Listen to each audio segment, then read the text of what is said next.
Yesus, kau sungguh baik. Yesus, kau sungguh baik. Yesus, namamu indah. Yesus, ku cinta kau selalu, ku ingin ku agungkan selama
Segala puji hormat ucapan syukur karena naikkan kepada Tuhan yang telah memelihara kami dari hari ke hari, dari sepanjang malam yang gelap, dan pagi ini kami boleh bangun kembali dalam keadaan tubuh yang sehat. Istimewa kami boleh diberikan waktu kesempatan untuk berada kembali dalam rumah Tuhan, di mana kami akan memuji, menyembah kepada Tuhan. Kami menyerahkan ibadah pagi ini dalam tangan-Mu, dari awal, pertengahan, hingga pada akhirnya. Jemaat yang masih di rumah, Tuhan percepatkan langkah mereka, biar semua boleh tiba di rumah Tuhan dengan tidak kekurangan suatu apapun. Hamba berdoa buat hamba-Hamba-Mu yang hari ini melayani Tuhan, pujian, penyembahan, musik, semua yang menyampaikan kebenaran firman. Urapi kami, pakailah kami, agar supaya kami boleh merasakan hadirat-Mu ada di tengah-tengah kami. Kuasa setan, kuasa iblis mengganggu hati pikiran kami, konsentrasi kami tolak, kami patahkan dalam nama Yesus. Terima kasih ya Roh Kudus yang hadir, yang bekerja pada pagi. Kami akan masuk dalam ibadah dalam nama Yesus. Haleluya. Amin. Silakan duduk Bapak Ibu yang dikasih Tuhan. Apa kabarnya pagi hari ini? Belum kompak. Sekali lagi, apa kabarnya pagi hari ini? Luar biasa ya. Kita bersyukur kepada Tuhan karena kita masih Tuhan kasih kesempatan dan waktu untuk kita boleh mengasihi Tuhan lebih sungguh-sungguh. Mari masuk gerbangnya dengan hati bersyukur. Bahwa Tuhan itu baik, sampaikan satu hari yang baik. Dengan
baik.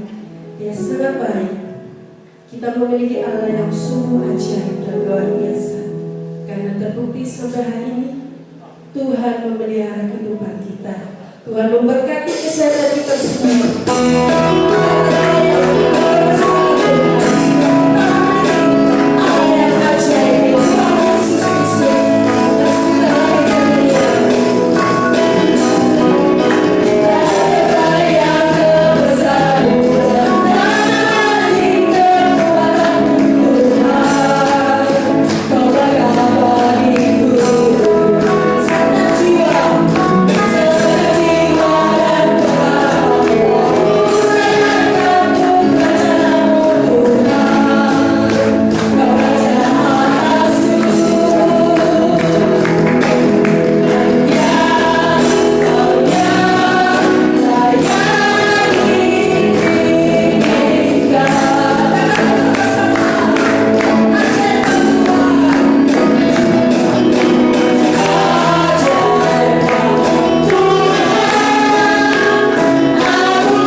Disampaikan oleh Bapak Kepala Setempat.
persembahkan kepadamu Tuhan. Biarlah pujian kami, penyembahan kami menyenangkan, menyukakan hatimu Tuhan. Ibadah saatnya untuk kami ditaburi dengan benih firman Allah. Biarlah Roh Kudus berbicara kepada kami lewat hamba-Mu ini Tuhan. Sucikan, kuduskan, agar supaya apa yang disampaikan oleh hamba-Mu benar-benar pimpinan Tuhan, urapan Tuhan menyertai kami semua, sehingga seberapa kami yang hadir pagi ini, kami boleh menerima berkat daripada Tuhan, kekuatan, kesehatan. Haleluya. Biar kami menyerahkan ibadah pertengahan dalam tangan-Mu. Dalam nama Yesus kami sambut firman-Mu pagi ini. Semua yang percaya berkata amin. Satu hal yang patut kita bersyukur kepada Tuhan, karena Tuhan yang kita sembah dalam nama Yesus Kristus yang telah memelihara kita selama 1 minggu, bahkan bulan-bulan yang telah lalu, selama masa corona, mulai dari bulan Maret sampai dengan hari ini. Semua jemaat masih berada di dalam pemeliharaan Tuhan. Amin Bapak Ibu. Nah, kalau mungkin jemaat bertanya-tanya, ya kok Om Handoyo dipanggil Tuhan? Ada yang mengatakan kena corona. Melalui mimbar ini saya perlu luruskan. Sebetulnya Pak Handoyo itu bukan kena corona, tapi dikoronakan, di-COVID-kan. Sesungguhnya dia meninggal itu karena jatuh Bapak Ibu. Ya, ini saya perlu luruskan. Jadi membuktikan bahwa Tuhan yang kita sembah, khususnya GBBS ini, belum ada yang kena corona. Ya, Pak Immanuel sakit, ya memang masuk masa, tapi bukan karena corona. Ya, siapa lagi? Ibu Enos, itu bukan karena corona, tapi fisiknya yang sudah tua. Jauh-jauh hari dia sudah merasakan, badannya sudah tidak enak. Jadi sekali lagi Bapak Ibu, tidak usah terlalu takut yang berlebihan. Ya, bukankah Tuhan yang kita sembah adalah Tuhan yang setia dalam perlindungan? Amin Bapak Ibu. Setia dalam pemeliharaan. Buktinya apa?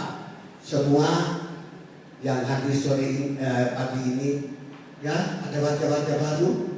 Mulai Maret sampai hari ini, ada yang setiap minggu datang. Jumlahnya tidak banyak Bapak, 20 kadang 25.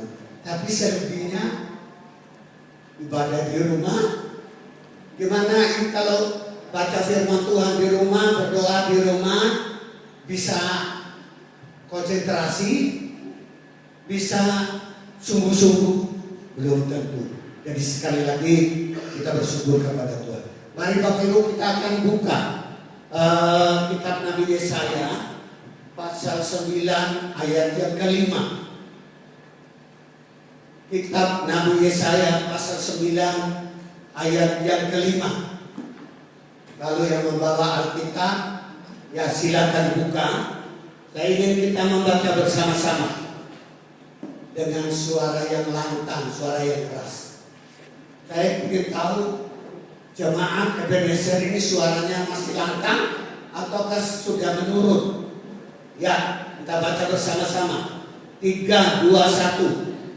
Sebab seorang anak telah lahir untuk kita, seorang putra telah diberikan untuk kita. Lambang pemerintahan ada di atas bahunya, dan namanya disebutkan orang Penasehat Ajaib, Allah yang perkasa, Bapa yang kekal, Raja Damai. Amin. Puji Tuhan. Ada 4 nama yang disandang oleh Yesus Kristus. Yang pertama di sini dikatakan oleh Nabi Yesaya, namanya disebutkan orang Penasehat Ajaib. Yang kedua, Allah yang perkasa. Yang ketiga, Bapa yang kekal, dan Raja damai.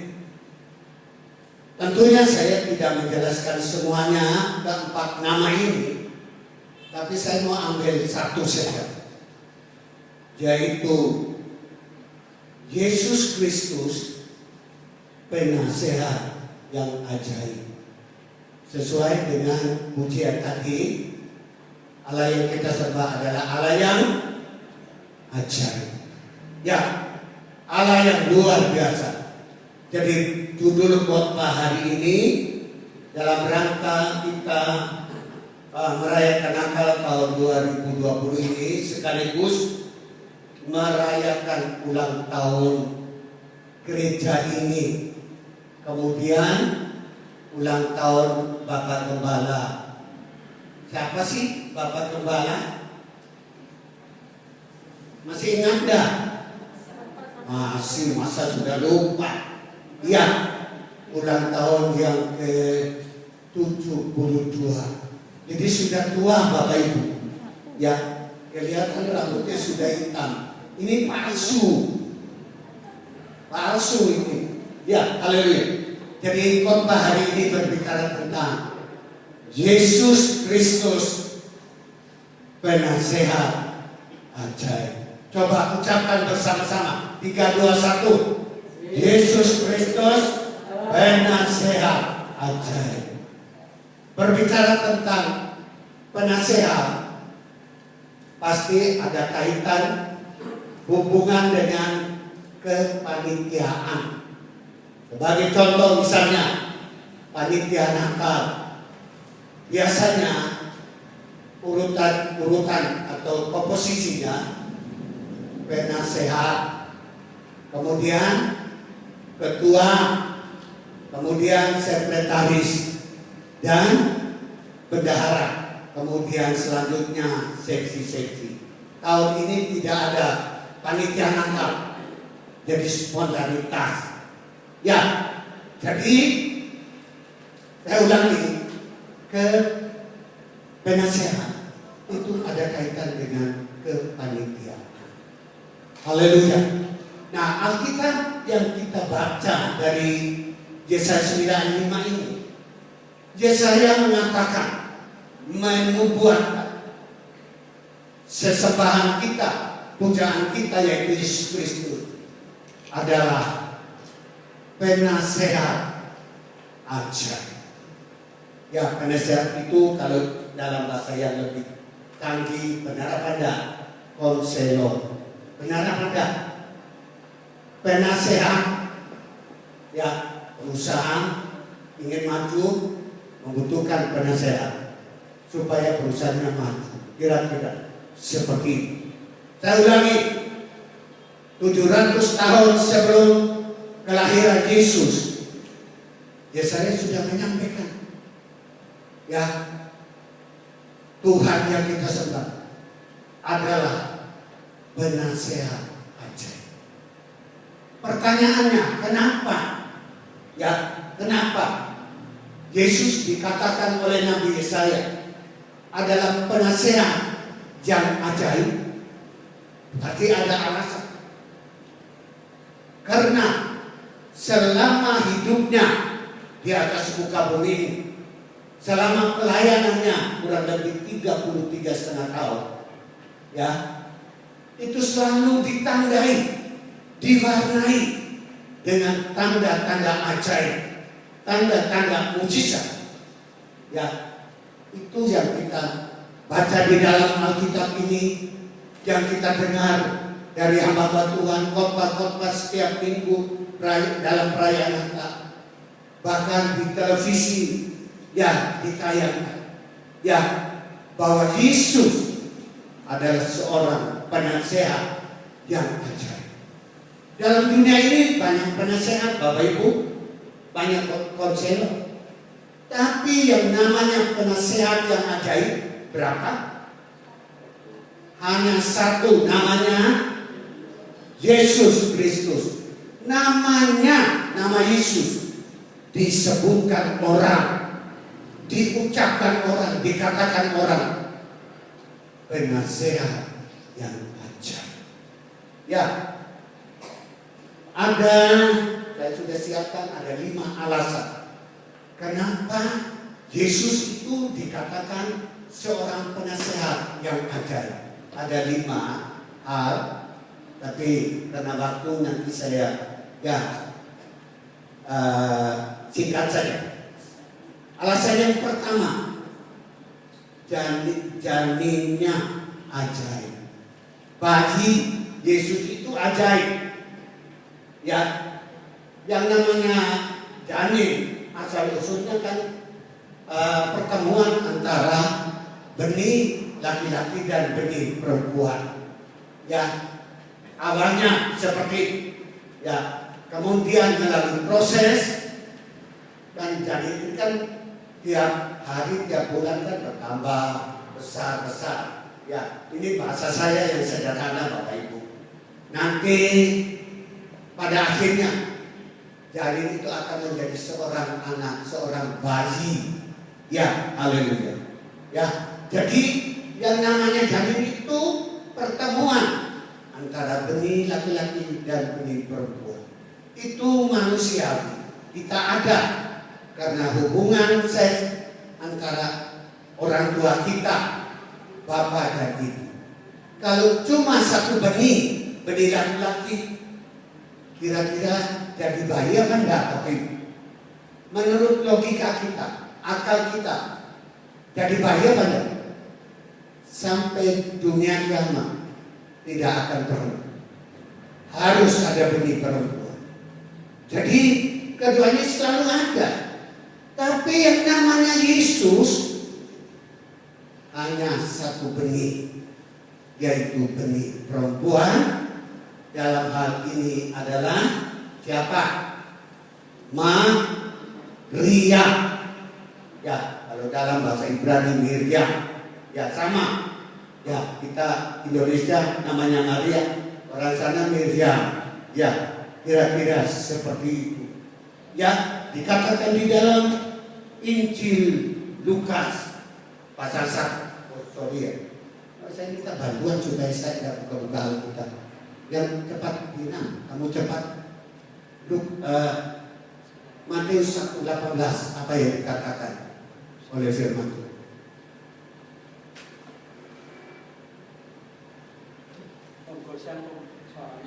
Oh, ya siapa yang mau?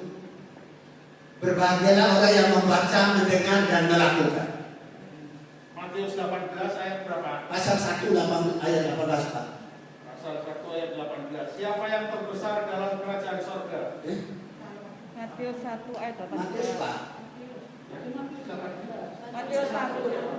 Oh, Matius 1.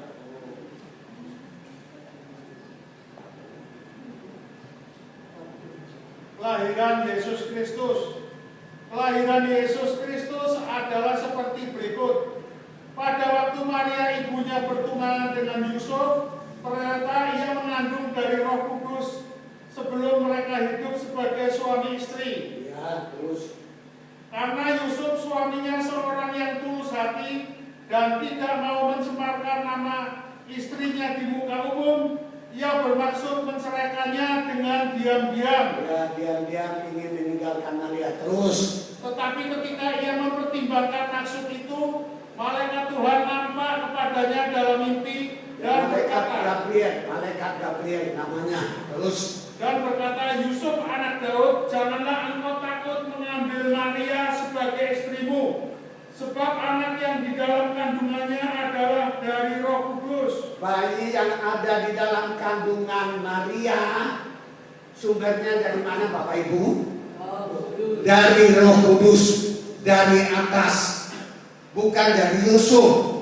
Ya, cepat-cepat kepingin anak. Ya, Maria mengandung karena campur tangan dari faktor ilahi, dari surga.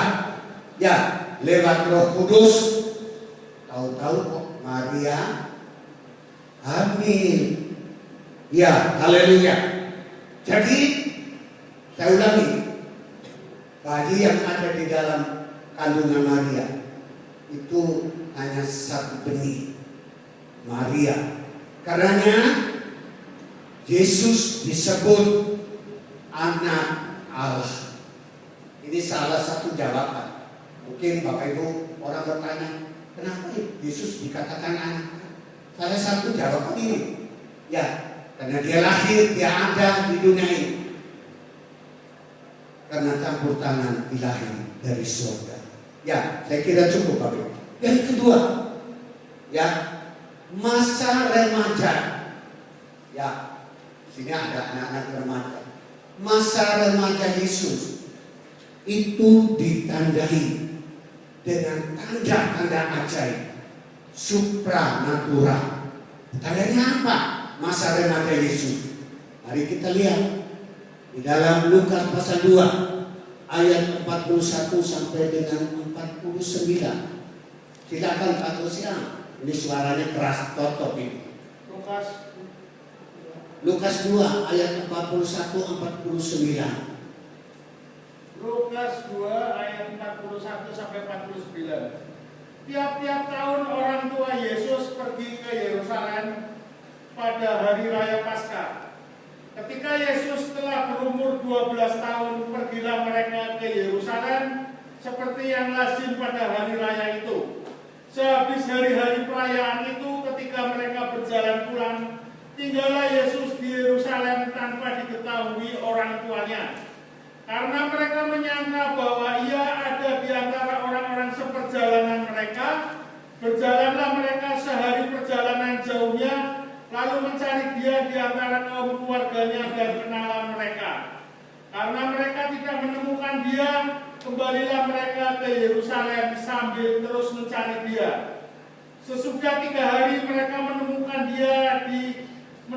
dia dalam bait Allah. Ia sedang duduk di tengah-tengah alim ulama sambil mendengarkan mereka dan mengajukan pertanyaan-pertanyaan kepada mereka. 47 terakhir.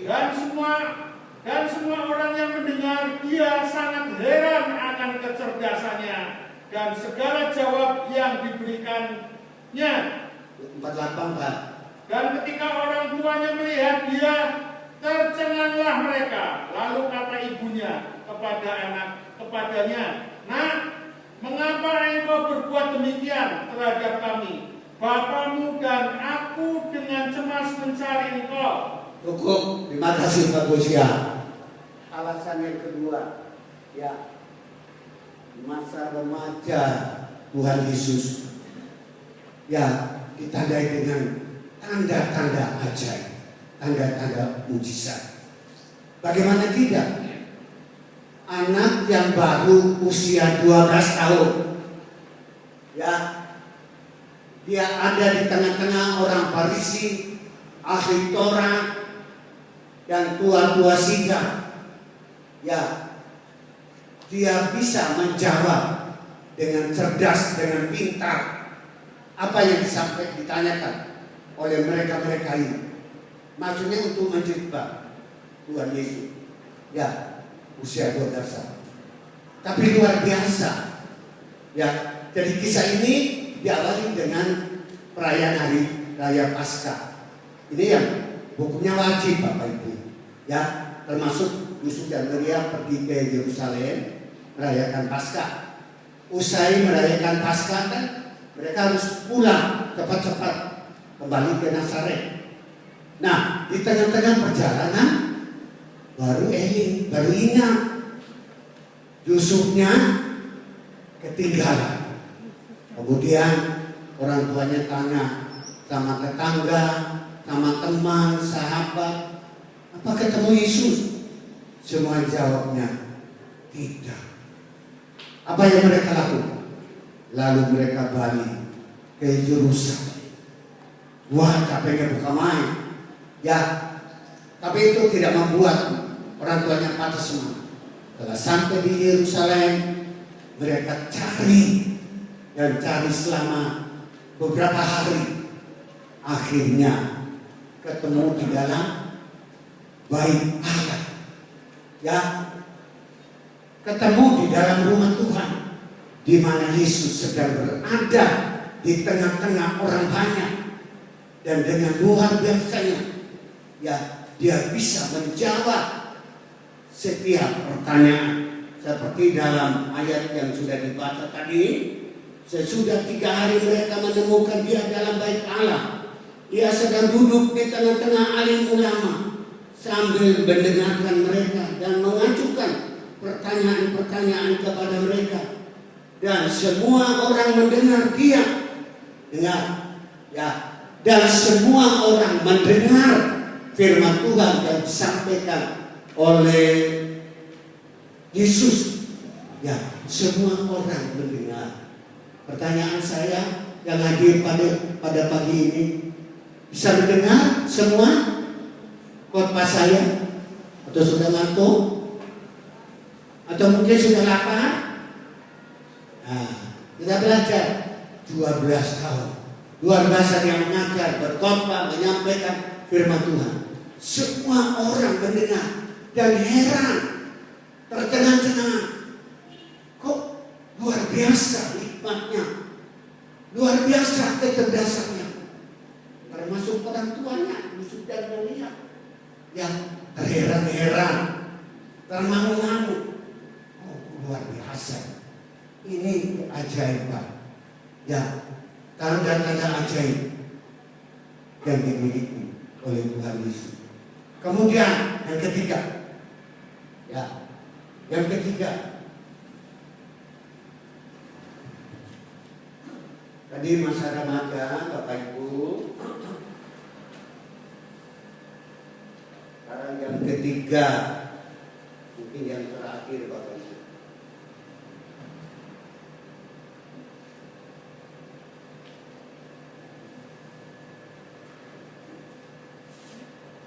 Yang ketiga, perkataannya, ucapannya, Bapak Ibu. Ya, ditandai, diwarnai dengan tanda-tanda ajaib.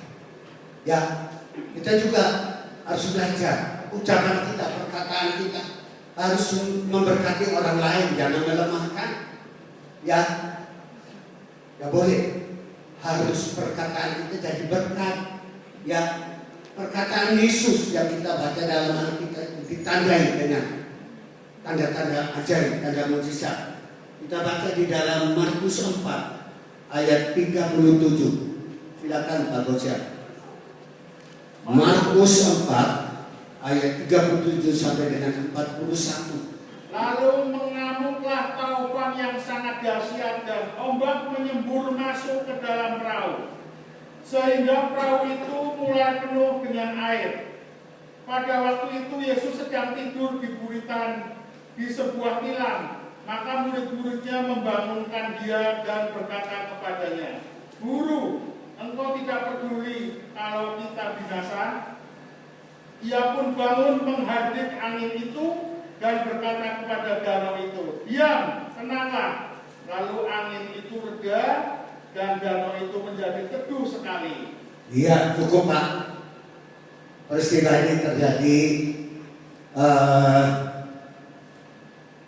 ketika Tuhan Yesus mengajak murid-muridnya untuk menyeberang atau seberang ke pantai Genesaret. Ada hal yang Yesus pernah lakukan di pantai Genesaret. Maka dia mengajak murid-muridnya naik perahu untuk menyeberang ke seberang. Ya, ini Yesus yang mengajak Bapak Ibu. Pasti asosiasi kita berpikir kalau Yesus yang menyuruh, yang mengajak, pasti tidak ada badai, angin tofan. Kan dia yang menyuruh, bukan kehendak murid-murid. Asosiasi ini seperti itu. Tapi ternyata tidak. Di tengah-tengah danau, di tengah-tengah perjalanan, tiba-tiba ada badai yang dahsyat, yang menerpa perahu dari murid-murid. Ya, sekalipun ada badai, angin tofan yang dahsyat, yang sangat besar, ya Yesus itu membiarkan murid-murid, ya mereka yang bekerja, ya kan, mereka yang mendayung perahu dan sebagainya. Jadi di tengah-tengah danau, perjalanan mereka nyaris tenggelam, dihantam badai. Bapak Ibu, hari-hari ini kan badai, angin tofan itu luar biasa. mulai dengan bulan Desember sampai dengan Januari, Februari. Saya pernah mengalami Bapak Ibu, waktu saya sekolah Alkitab itu naik kapal kecil ukuran 500 ton. Kapal kecil, namanya kapal Stella Maris, kecil, kapal misi punya anak Katolik. Sampai di Selat Sate Bapak Ibu, angin ombaknya wah begitu keras. Kapal Stella Maris begini-begini. Saya pikir dalam hati saya mesti mati tenggelam, nanti dagingnya dimakan hiu, ya dalam hati. Tapi saya percaya Tuhan, kalau saya seperti sekolah Alkitab adalah rencana Tuhan, kehendak Tuhan, pasti saya akan selamat. Ternyata benar Bapak. Setelah lewat Selat Sate, wah sudah mulai senang. Padahal waktu itu saya mabuk. Ya 3 hari tidak makan Bapak. Ya mau makan keluar sampai kuning-kuning. Tapi setelah mau sampai di Surabaya lihat dari jauh pelabuhan Tanjung Perak, wah rasanya senangnya bukan main. Jadi Bapak Ibu, murid-murid mengalami. Tapi ketika murid-muridnya berseru, "Guru, kita binasa ini." Ya, apa respon itu? Yesus segera bangun dan menolong kepada mereka dan berkata kepada angin ombak, "Ya, diam." Ya, demikian kata Yesus, "Diam." Ya, maka seketika itu ya angin ombak tofan berhenti. Murid-muridnya heran sehingga dalam hati mereka, siapakah orang ini? Itu kita baca di dalam ayat yang ke-40 saya baca. Lalu ia berkata kepada mereka, "Mengapa kamu begitu takut? Mengapa kamu tidak percaya?" 41. Mereka berkata kepada yang lain, "Siapakah gerangan orang ini sehingga angin dan danau pun taat kepadanya?" Ini loh murid-murid bertanya kepada teman-teman, sebetulnya siapa sih orang ini? Ya, angin ombak taat kepadanya, tunduk. Ya, tidak lain dan tidak bukan, orang ini bernama Yesus. Ya, haleluya. Jadi perkataannya itu ya begitu manjur, ya penuh kuasa, penuh wibawa, sehingga angin ombak diam. Haleluya. Kemudian yang terakhir, yang keempat, ya jamahan tangannya penuh dengan kuasa. Ini tangan Yesus, ya penuh kuasa. Apa buktinya? Kita baca 2 ayat Bapak Ibu. Lukas pasal 4. Tolong Pak Gosia, ini ayat yang terakhir. Lukas pasal 4 ayat 40 dan 41.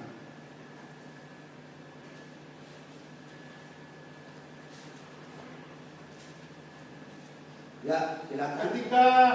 Ketika matahari terbenam, semua orang membawa kepadanya orang-orang sakitnya yang menderita bermacam-macam penyakit.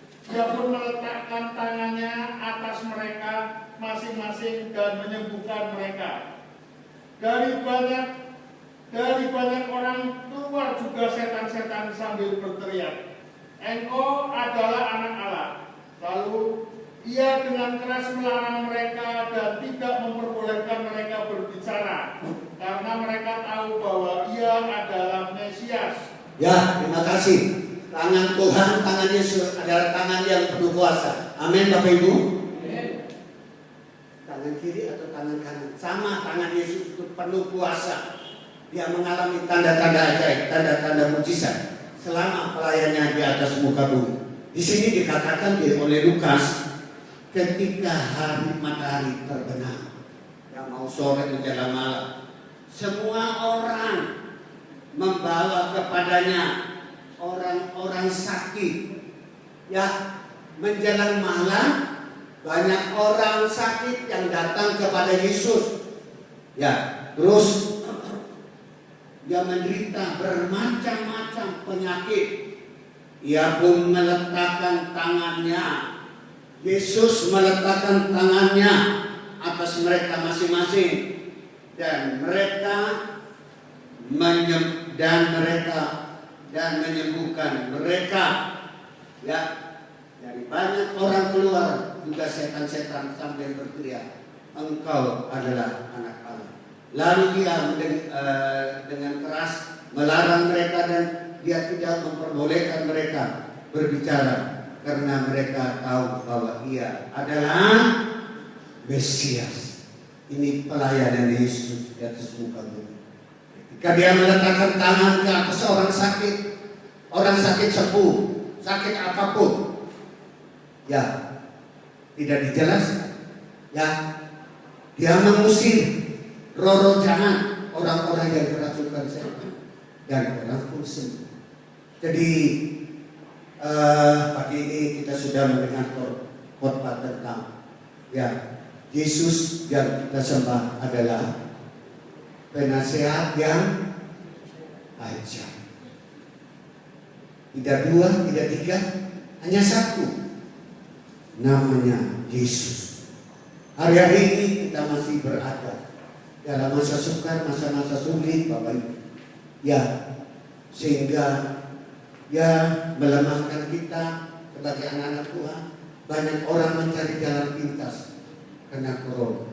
Tapi kita yang percaya kepada Tuhan, sembahan kita adalah Yesus. Dia adalah penasehat kita yang ajaib. Yesus berkata di dalam Matius 28, "Marilah kepadaku, hai kamu semua yang berbeban berat." Beban apakah saat ini yang kita pikul, yang ada di pundak? Yesus sanggup menyelesaikan semuanya. Sebab Alkitab mengatakan tidak ada perkara yang mustahil bagi Tuhan.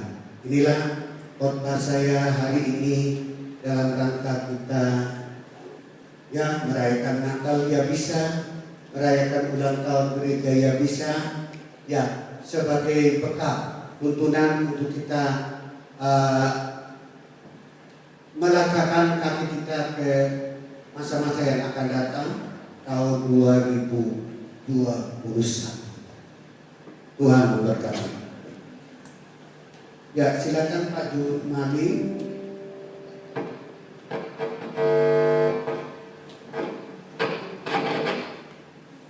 Lagu yang akan kita naikkan.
sesungguhnya Yesus adalah penasihat yang ajaib, penolong yang ajaib dalam hidup kami.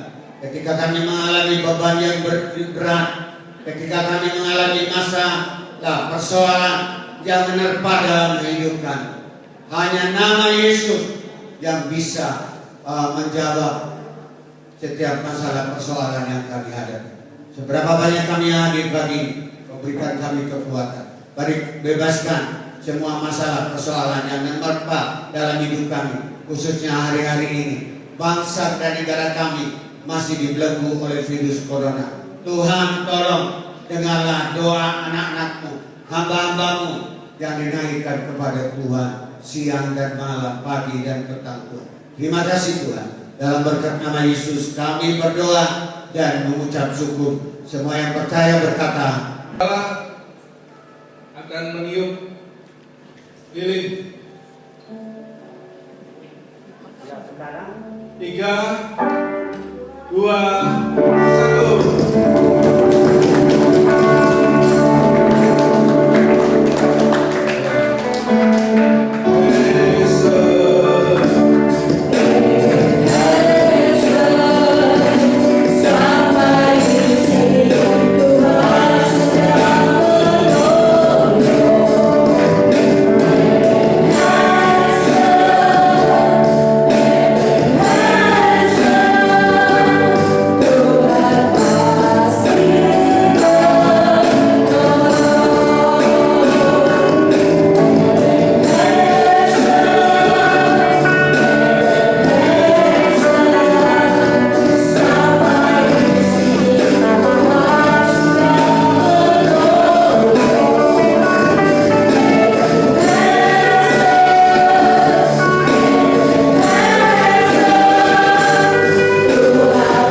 34 UPPS Ebenezer Kudus.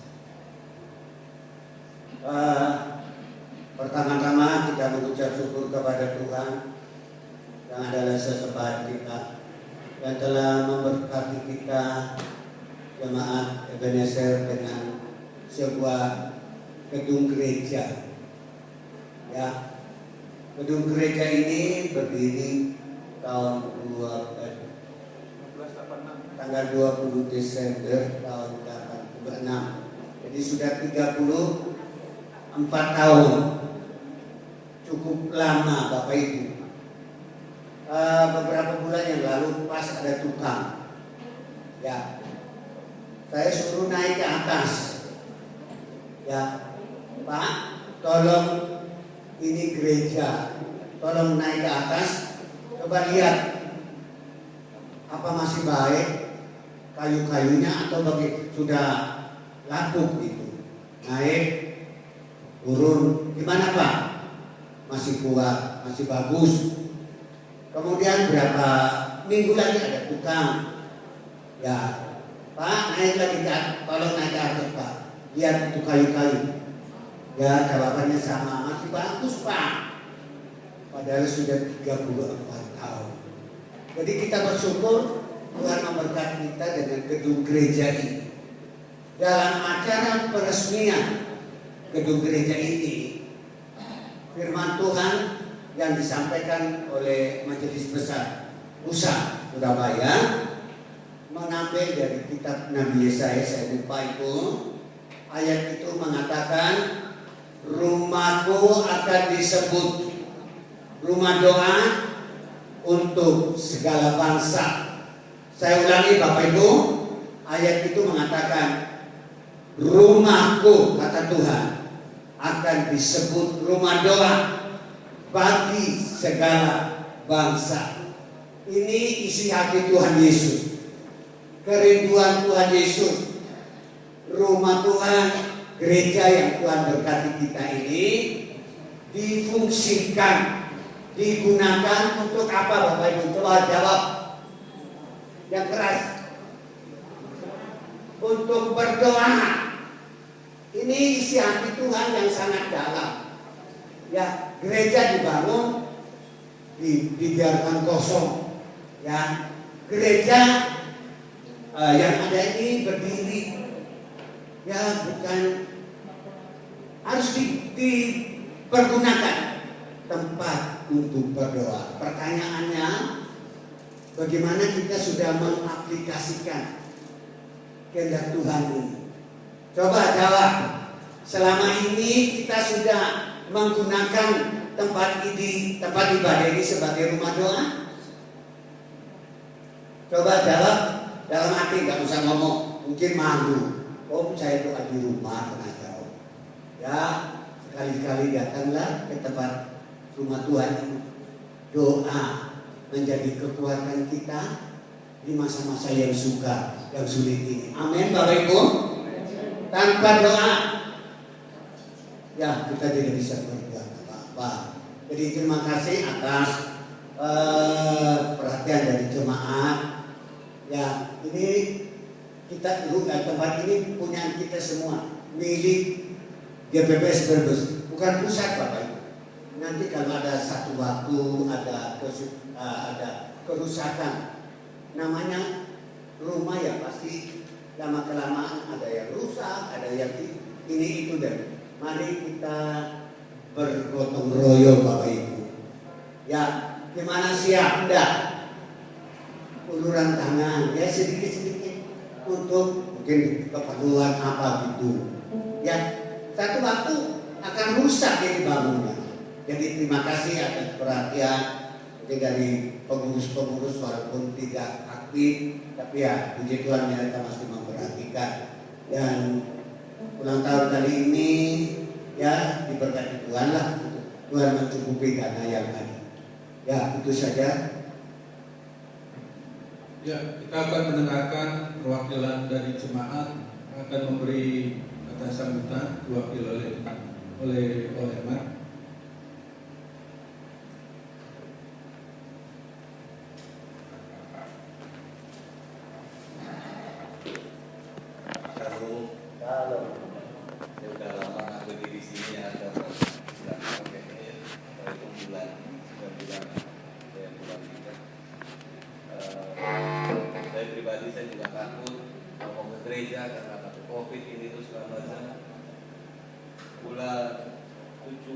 Bulan 8 awal, Tuhan ingatkan saya, Pak, di ruang kerja saya mau pakai kamu. Kamu siap mati untuk aku? Saya jawab, saya siap. Terus saya ngomong sama istri saya, sampai kapan kita harus takut? Tuhan ngomong, Tuhan mau pakai saya. Kamu siap mati buat saya? Saya jawab sama Tuhan, siap saya mati buat Tuhan. Langsung saya ngomong sama istri saya. Dari situ iman saya bertumbuh kembali. Saya sudah mulai merenungkan firman Tuhan. Saya sudah menyembah Tuhan. Urapan Allah ada di ruang kerja saya. Enak. Baru beberapa minggu ini kami baru bisa berkumpul kembali sama sidang jemaat yang ada di tahun ulang tahun Musem yang ke-71 dan juga ulang tahun gereja yang ke-34 ini. Saya mewakili penatua yang ada, pengurus harian yang ada, seluruh sidang jemaat yang ada. Panjang umur, sehat selalu, kuat melayani kami sidang jemaat yang ada. Ya Om ya. Ya oke, amin. Kita sama-sama berdiri, kita berdoa buat gembala kita.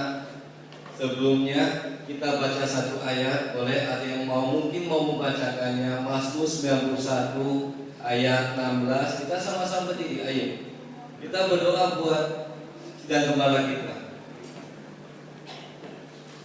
Mazmur 91 ayat 16. Ada yang bisa kamu bacakan?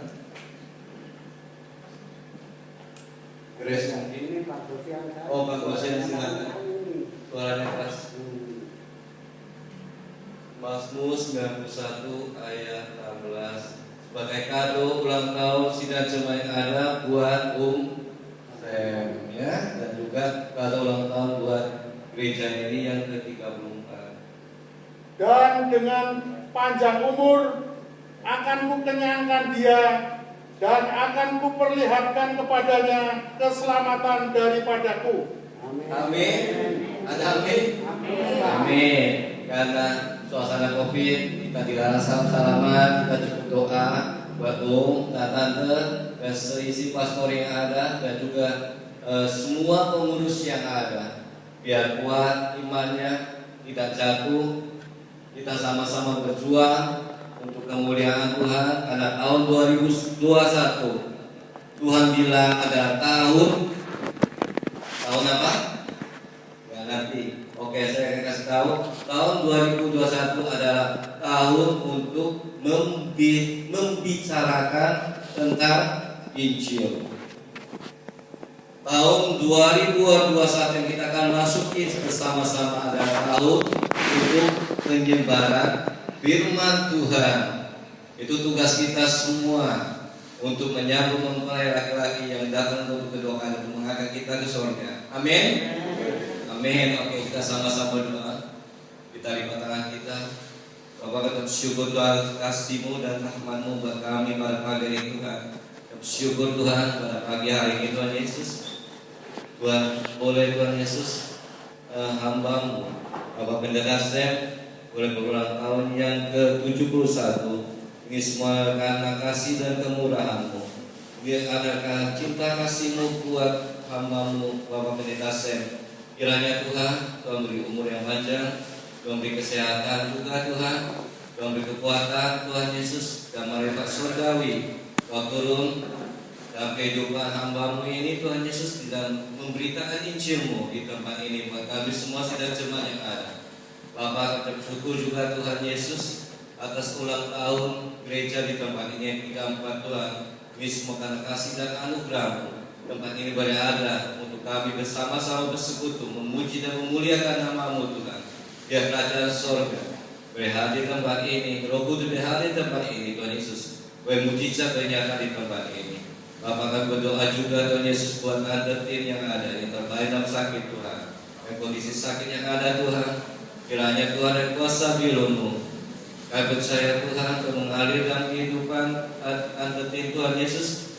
Mujizat-Mu ternyata, jamaah Roh-Mu Tuhan Yesus, dan kuasa bilu-bilu Tuhan, tante tim boleh disembuhkan dan dipulihkan, dan boleh bersama-sama kami tempat ini memuji dan memuliakan nama-Mu Bapak.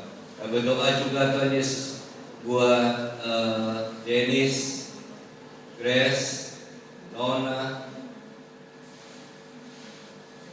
Haleluya Tuhan, kiranya Tuhan berkekuatan Tuhan Yesus yang ada di pastore ini Tuhan Yesus, dan juga Yana Tuhan yang di Bali sana. Tuhan berkekuatan buat kami semua untuk Tuhan Yesus untuk melayani pekerjaan tempat ini, dan kesungguhan hati yang ada. Damai sukacita menyertai kami semua dalam kehidupan keluarga pastori yang ada. Dan kami berdoa juga Tuhan Yesus pada pagi hari Tuhan buat pengurus yang ada, para penatua yang ada. Tuhan beri umur yang panjang, kesehatan, kesempurnaan daripada Engkau. Dan begitu juga Tuhan para pengurus harian yang ada. Tuhan beri jamah kehidupan mereka. Tuhan boleh Tuhan Yesus mengetuk pintu mereka. Biar Tuhan Yesus apapun pelayanan mereka tempat ini Tuhan Yesus hanya berkenan di hadapan-Mu saja, untuk memuji dan menyembah-Mu saja. Bapak Saudara, bersyukur Tuhan, ya doa kesempurnaan yang ada Tuhan sedia menyempurnakan.